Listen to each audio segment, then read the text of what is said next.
Hey guys, I'm just coming off of a full day of work to come treat you with a card read. This is what I needed today, so you guys are gonna join me on that. So I'm gonna give this a good knock, clear the cards. This is from my mystical oral deck. Y'all see the day has been long. Mystics Oracle deck by Lindsay Para and Sarah Love McCoy. I always like to share. I love the way they write and what they're about. Let me show you this cute little picture of these ladies. And today I'm just gonna pull one card. I just feel like we need to set some things straight. The full moon was the 8th and 9th. Today is the 13th. And for about 4 days, man, it's like, so they say full moons shine light on everything that you need to see. And I absolutely agree with that. And I definitely felt so much energy during this full moon.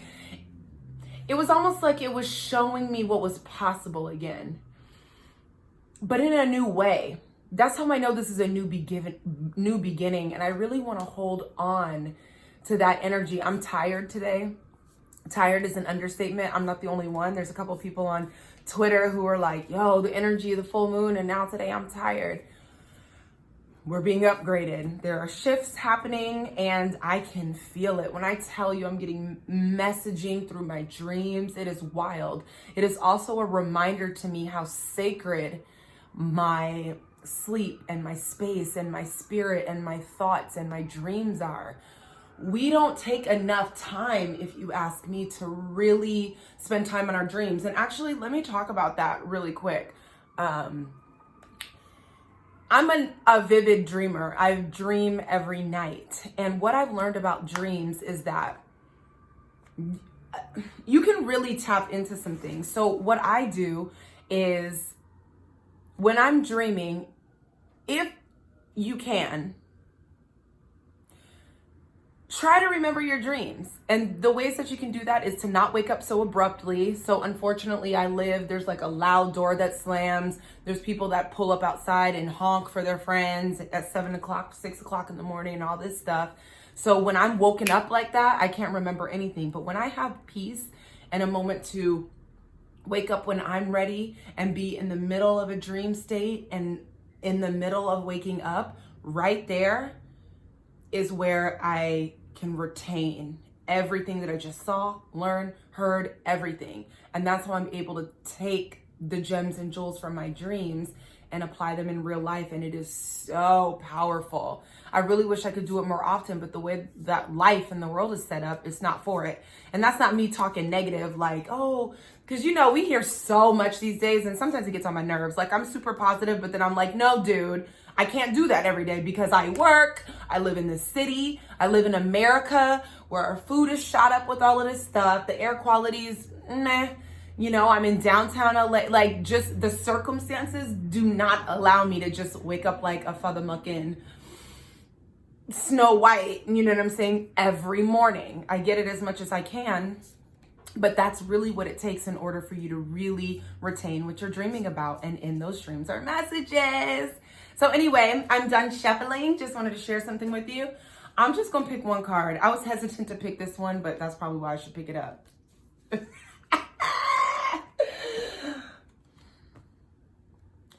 know what this card says? Fear. Look, I was shuffling, I saw the back, and I was like, get that one.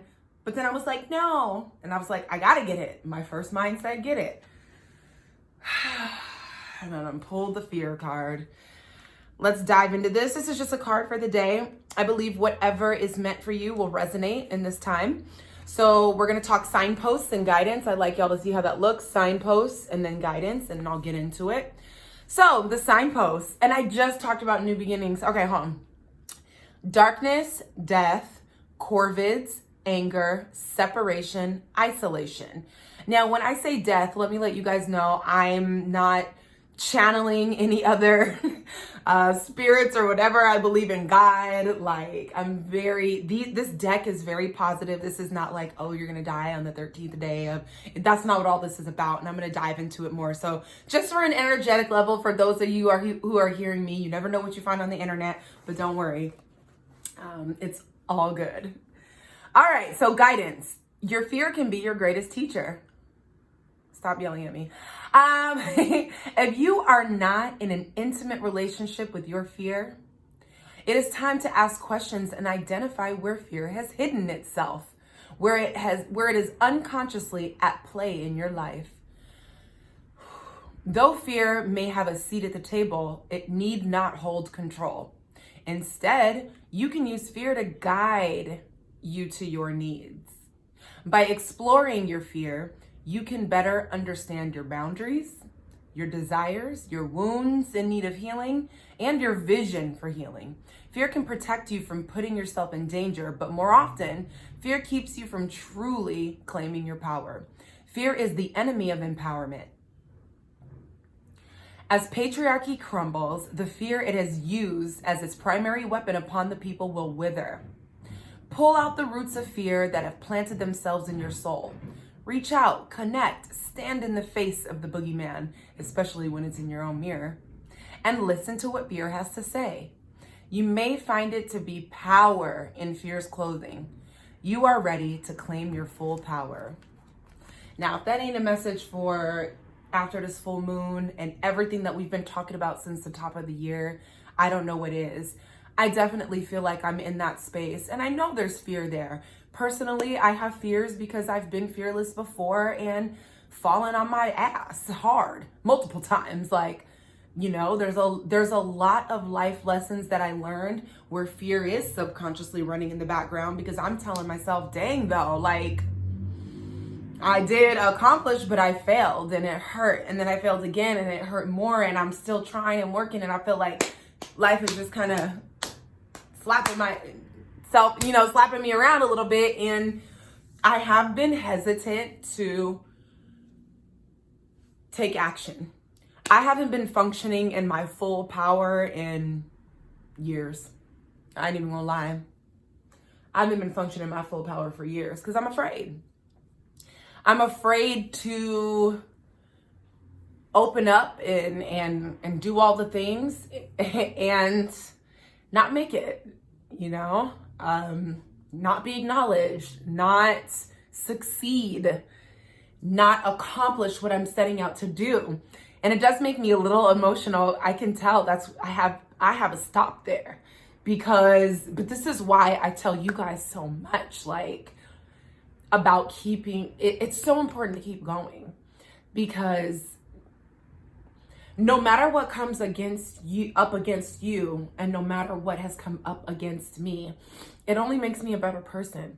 It only makes me more equipped to share. It only gives me more fuel and more power. However, I love that I pulled this card because it's time to move past the fear part. That's it. I can't let this stuff subconsciously run in the background, and I've been working on getting rid of it. The old thoughts that tell you, well, you know what happened last time. You know what happened last time you fell in love and you let this man all up in your space. You know what happened last time when you had your big idea, put it all on the line and got all these people involved and it didn't work out. You know what happened last time when you tried this, and that. You didn't have what you needed to try this, but you did everything else and it didn't work. You know what I mean? There's all of these things, but this is why in one of my last posts, I was talking about living forward. I can't look back. We can't look back at what didn't work. And I think a lot of our fears come from what didn't work and what hurt from back then. So this full moon, this time right now, for such a time as this, no matter when you're hearing this, it's time for us to cross over into what was, into what is, and what could be, and focus there. It's something I'm working on. I don't come here on these lives to preach and tell you how you should be. We're in this together. We're growing. Self-mastery is something that has always been my number one priority. Number one. Self-mastery. So this is why I feel confident and comfortable sharing what I get, what I know, the tips and tools that I use to move forward, because I know I'm on the right path for moving forward. maybe not the perfect path, but you know what I'm saying? The right path on, okay, let me evolve my mind. Let me heal my heart. Let me heal my spirit. Let me heal my thoughts. Let me see where I'm sticky here. Why didn't this work out? What could I have done better here? It's never, well, they did this and that's why, and they're always, and so they, and that's why I can't, because I'm a very introspective person. And I feel like we all have to be in order to really get to the next level. So thank you guys so much. Oh, I'm sorry to be emotional. Oh, this is so real, man. This darkness and death being a signpost. We die all the time. We die to old habits. We die to old mindsets. We die to old ideas. Death to me doesn't sound like, something scary. It sounds like something that needs to happen, and it's exciting because on the other side of death, it's new beginnings. And I love me a good old new beginning. So I love this card, how it says, being in an intimate relationship with your fear, it is time to ask questions and identify where fear has hidden itself, where it is unconsciously at play in your life. So I want you to answer that. Where has fear hidden itself? Where is it unconsciously at play in your life? Because sometimes fear is running in the background, but we like to give it other masks. We like to give our fears other excuses. For example, this is just random so you can get what I'm saying, but like, let's say you have dated somebody, you dated a tall guy. Now, the next tall guy comes, and the first tall guy you dated, it didn't work out. Now the next tall guy comes, he seems nice, it's all this and that, but now you're like, oh, I don't really like tall guys that much. Okay, is it that you don't really like tall guys that much, or that wasn't your thing, or are you burnt and hurt from the last thing that happened? Is there a fear for tall guys running in the back of your mind? I know that's a really light and kind of cheesy, example, but you get what I'm saying. Like for example, for me, where fear has unconsciously hidden in the background for me is like, I will tell myself, but Jaimi, I'm still moving forward. I still get up every day and do stuff. I'm still playing. I'm still working towards my goals. Cool. I could fool myself like that if I want, and I do it often. But what I'm not saying is how afraid I am to put myself fully out there. And like I said, I haven't been in full power capacity in years, because the story I've been telling myself is that what does it matter? I can put myself at full capacity and still turn around and get nothing, because that's how I felt the last endeavors played out. It wasn't the real case, but that's what I'll allow my mind to tell myself so I can get comfortable and not be in the intimate relationship with fear. So we're all working, learning, and growing, obviously. So I hope you guys got something out of that today. I know I did. This is something I'm going to meditate on.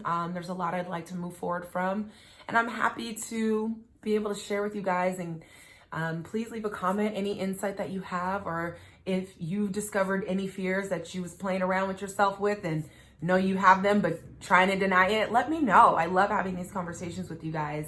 Thank you so much for watching, and I'll see you soon. Be fearless.